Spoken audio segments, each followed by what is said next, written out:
मित्रों, ये कभी ना सोचें,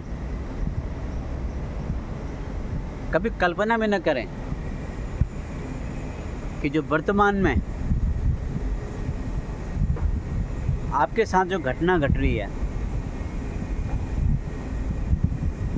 उस घटना के सिलसिले में आपका कोई लेना देन नहीं है, कोई लेन देन नहीं है। शायद हम इस दुविधा में रहते हैं, लेकिन मैं ज़रूर कहूँगा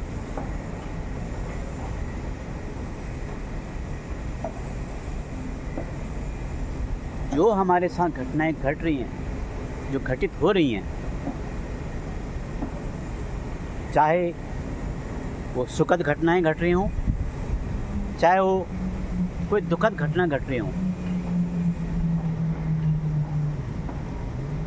इन सब का संबंध प्रारब्ध से ज़रूर होगा।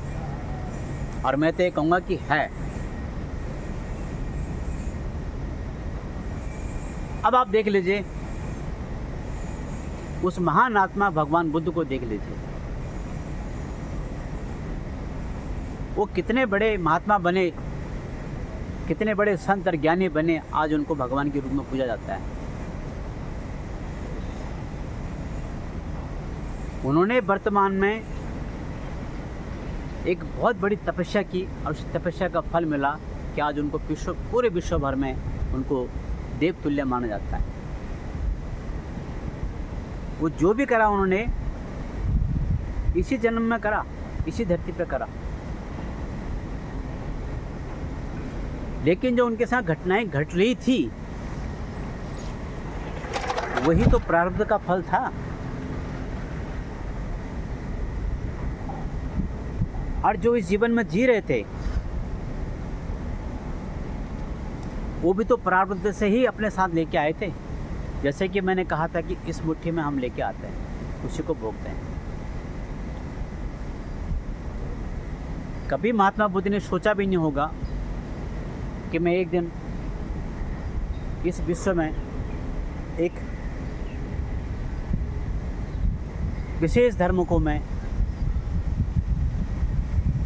एक विशेष धर्म के लिए बहुत बड़ा संत बनूंगा, महात्मा बनूंगा और मेरे लोग पूजा करेंगे। कभी सोचा नहीं होगा। लेकिन ये सब प्रारब्ध में लिखा हुआ था, तभी जाके ऐसा हुआ। लेकिन अपने जीवन में उन्होंने पूरे संसार में जो उन्होंने देखा, जो जिया, वो तो होना ही था। उसी प्रकार से मैं ये कहूँगा कि श्री कृष्ण भगवान कारावास में जन्म हुआ, ये तो प्रभु की लीला थी। लेकिन कुछ न कुछ उसका संबंध प्रारब्ध से रहा होगा। उस प्रारब्ध के परिणाम स्वरूप उनका जन्म कारावास में हुआ। इसी प्रकार से प्रभु राम, पुरुषोत्तम राम, कौन नहीं जानता उनको इस दुनिया में।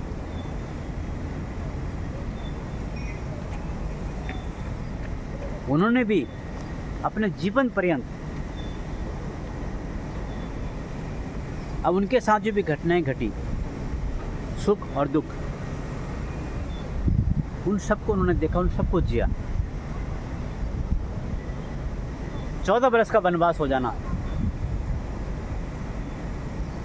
ये भी एक प्रारब्ध से ही संबंधित रखता है।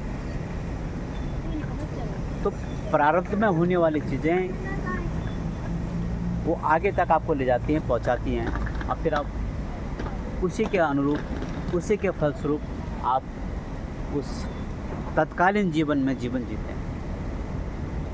इसी प्रकार से कई महापुरुष हैं, कहीं देव हैं, कहीं देवता हैं।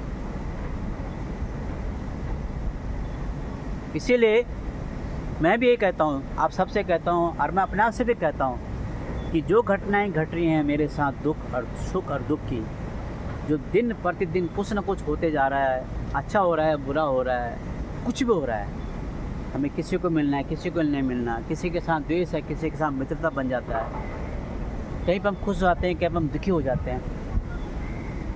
ये जीवन में निरंतर चलता रहता है। कहीं न कहीं इनका संबंध हमारे प्रारब्ध से है, जिस प्रारब्ध को हम समेट के लाए थे मुट्ठी में। और फिर मैं कह रहा हूँ, आज जो हम कर्म कर रहे हैं ये भी मुट्ठी में बंद हो रहा है और अगले जन्म में जाएगा। इस बात को आप समझिए मित्रों। फिर मिलते हैं अगली बार, तब तक के लिए नमस्कार।